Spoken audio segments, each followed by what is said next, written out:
Good morning. Today we're gonna try the new treatment from Kérastase. It's called Extensioniste and it is for split ends. Okay, stay tuned. First step is to wash the hair with this shampoo and then we're gonna do the treatment after that. So after shampooing, this is the first step, sewing number 1. So you take small sections and you apply it section by section and you massage the hair.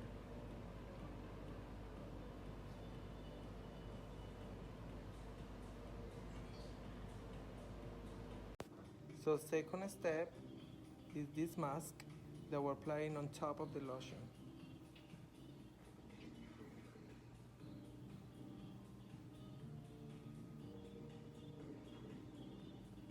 So we rinse out the treatments and then before blow drying, we're gonna apply drops of this on the scalp